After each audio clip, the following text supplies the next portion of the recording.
Hello everyone, welcome back to my channel Susmita exclusive. আরও একটা নতুন ভিডিওতে তোমাদের সবাইকে জানাই স্বাগত।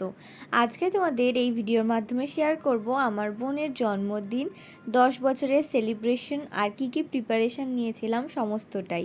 তো পুরো ভিডিওটা দেখতে থাকো, আশা করছি তোমাদের ভিডিওটা খুব ভালো লাগবে।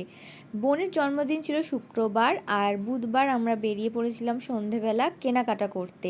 প্রথমেই বেরিয়ে খেয়ে নিলাম বাটোরা, তারপর ময়দানের এদিকে চলে এলাম একটা কেকের দোকানে, সমস্ত কেকের জিনিস নিয়ে তারপর চলে এলাম শপিং মলে ওর জামা কেনার জন্য।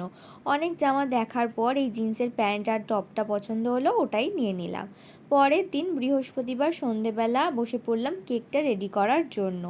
আমি সাধারণত অর্ডার থাকলেও একদিন আগেই সন্ধেবেলা কেকটা বানাই, যাতে ফ্রেশ কেকটা সবাইকেই ডেলিভারি করতে পারি। তো সেই মতোই ওর জন্মদিন কালকে, আর আজকে সন্ধেবেলা কেকটা রেডি করার জন্য বসে পড়লাম। কি করে কেকটা রেডি করছি কিছুটা তোমাদের সাথে শেয়ার করেছি। তোমরা যদি কেকের রেসিপি পুরো দেখতে চাও অবশ্যই কমেন্ট করে জানিও পুরো কেকের রেসিপি, তাহলে তোমাদের সাথে আমি শেয়ার করব। বোনের কেকটার ভেতরে আমি করেছিলাম রেড ভেলভেট ফ্লেভার, আর বাইরেতে কিন্তু রেড ভেলভেটের মতন আমি কিছু ডিজাইন করিনি। আমি বাইরে ডিজাইনটা করেছি হচ্ছে ডিজনি প্রিন্সেসের ডিজাইন। তো ডিজাইনটা কিন্তু আজকে তোমাদের দেখাবো না, যখন আমি বোনকে সারপ্রাইজ দেব তখনই কিন্তু কেকটা তোমাদেরকে দেখাবো যে কীরকম হলো লাস্ট অবধি এই থাকে ডিজনি প্রিন্সেসের কেকটার থিমটা। তো তোমরা কিন্তু পুরো ভিডিওটা দেখতে থাকো, স্কিপ করবে না একদম। আশা করছি তোমাদের ভিডিওটা খুব ভালো লাগবে। আর ভালো লাগলে কিন্তু লাইক শেয়ার কমেন্ট করতে একদম ভুলো না, প্রচুর শেয়ার করো। আর এইভাবেই পাশে থাকো যাতে অনেক দূর অবধি এগিয়ে যেতে পারি। তো কেকটা কিন্তু আমি মাইক্রোওভেনে ঢুকিয়ে দিয়েছি, আর তারপর এখানে এখন আমি প্রিপারেশন করে নিচ্ছি ক্রিমটার।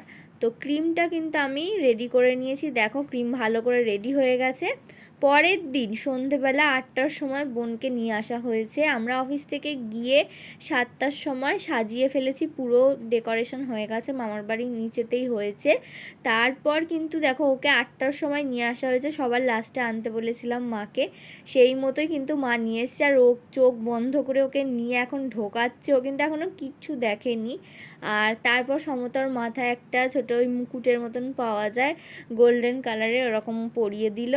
দেখো কেকটা, দেখো কেকটা কীরকম হয়েছে তোমরা কিন্তু অবশ্যই কমেন্ট করে জানিও। ওর তো ভীষণ ভালো লেগেছে। আর কাপ কেক করেছি, ওপরে একটা আইসক্রিমের মতন ক্রিম দিয়েই করেছি। আর সব ডিজনি প্রিন্সেস রয়েছে। আর তার সাথে দেখো ট্যাগ দিয়ে দিয়েছি, হ্যাপি বার্থডে 10 বছরের একটা ট্যাগ আছে। এই সব দিয়ে সাজিয়েছি। আর ওদিকে তোমার ফন্ডেন্ট দিয়ে কিছু চকলেট, জেমস, তারপর এই যে সব চকলেট যা যা আছে দেখো সেগুলো বানিয়েছি, স্প্রিঙ্কেল দিয়ে দিয়েছি কালারিং। তো এখন সব ছবি তোলা হচ্ছে আর সবাই বসে আছে। একটু পরেই কেক কাটা হবে, এখনও ভাই আসেনি, সেই জন্য ভাইয়ের জন্য ওয়েট করা হচ্ছে। আর এখানে দুই ভাই দেখো কি যে দেখছে বুঝতে পারছি না, ওরা লাস্ট অবধি আমি জানতে পারলাম যে টিকটিকি দেখছে। তো যাই হোক, এখানে এখন কেক কাটা হবে, সব ছোটদের এখন সামনে নিয়ে যাওয়া হচ্ছে, পুচকে সব বোনেরা রয়েছে পাশাপাশি, ওরা দাঁড়িয়ে তারপর কেক কাটা শুরু হলো। Happy birthday to you, happy birthday to you, happy birthday Pakhi, happy birthday.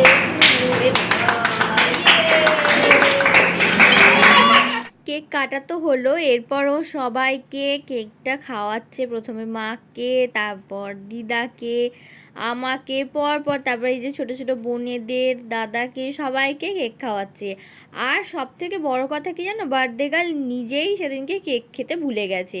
রাত্রিরে কি আমাকে বলছে যে আমি তো কেক খাইনি, কান্নাকাটি করছে। আমি বলছি অতটা তো কেক বানিয়েছিলাম, তুই তো নিজে নিয়েই খেয়ে নিবি। ও খায়নি, ও সবাইকে কেক খাইয়েছে, নিজে খেতে তখন ভুলে গেছে, বাড়িতে গিয়ে ওর মনে পড়েছে। তা আমি বলছি যে আমি তো অনেকটাই কেক বানিয়েছিলাম, আমার কাছে আছে, আমি পরের দিন তোকে গিয়ে দিয়ে আসবো। তো তারপর ওর একটুখানি হাসি ফোটে মুখে, ও ভেবেছে পুরো কেকটাই শেষ হয়ে গেছে সবাইকে দিয়ে। কি বোকা ভাবো, জন্মদিনে নিজেই তো নিজের কেকটা খাবে আগে, তা নয়, ও সবাইকে খাইয়ে নিজে খেতে ভুলে গেছে। প্লেটেও দিয়েছিলাম এমনকি, সেখান থেকেও যে খাবে সেটাও নাকি ও ভুলে গেছে খেলতে খেলতে। আসলে সব পুচকেরা সব এক জায়গায় হলে যা হয়, খেলতে ব্যস্ত, বেলুন ফেলুন খুলে তারপর স্টার যেটা ছিল বড় ওইটাকে খুলে খেলা হচ্ছিল, ছবি তোলা হচ্ছিল। দেখো না, প্লেটে সবাইকে আমি কিন্তু কেটে কেটে দিচ্ছিলাম। আর এত বড় কেকটা আমি 4 পাউন্ডের বানিয়েছিলাম, তো সেই জন্য কিন্তু সবার হয়ে গিয়েও অনেকটা কেক বেঁচে গেছিলো। তো এখন দেখো এখানে দিয়েছে, এই যে বসে আছে, কিন্তু তখন ও বলেনি যে কেক খায়নি। এই দেখো পুচকে সুন্দরী বনু একটা। তো এখানে এখন তোমার চিকেন ললিপপ খাওয়া হলো সবার, তারপর একটু কোল্ড ড্রিঙ্কস, আর এদিকে ততক্ষণে চলে এসছে মিক্স রাইস আর চিলি চিকেন। ভাই আর দাদা দুজন মিলে একদম লেগে পড়েছে সার্ভিংয়ের জন্য। তো ওরা দুজনে সার্ভ করে দিচ্ছে, দুজনেই কিন্তু ঘেমে একদম, বৃষ্টি হচ্ছে কিন্তু এত গরম ওয়েদারটা কি বলবো। আর খাওয়ার শেষেই কিন্তু শুরু হয়েছিল প্রচণ্ড বৃষ্টি। আর রামতলার এখানে তো ভীষণ জল জমে, তো সেই জন্য খেয়ে দিয়ে সবাই তাড়াহুড়ো করেই প্রায় বাড়ি চলে গেছে। আর বার্থডে গার্ল কী করছিল, বার্থডে গার্ল তার মধ্যেই কিন্তু বসে ওখানে গিফটগুলো খুলতে শুরু করে দিয়েছে। ভাবো, খেলতে খেলতে গিফট খোলা শুরু করে দিয়েছে যে কি গিফট পেয়েছি। আর বলছি যে বৃষ্টি হচ্ছে, আগে বাড়িতে ঠিক করে পৌঁছা, তারপর তো গিফটগুলো দেখবি। তো এই হাসি মজা করেই কিন্তু ওর জন্মদিনটা কাটলো, খুব ভালোভাবে কেটেছে আর ও আনন্দ করেছে, এটাই আমাদের কাছে বড় কথা। তো আজকের মতো ভিডিওটা এখানেই শেষ করলাম। অবশ্যই ভিডিওটা ভালো লাগলে একটা ছোট্ট করে লাইক করে দিও, কমেন্ট করে দিও আর শেয়ার করে দিও। আজকের মতো ভিডিওটা এখানেই শেষ করলাম। Bye bye.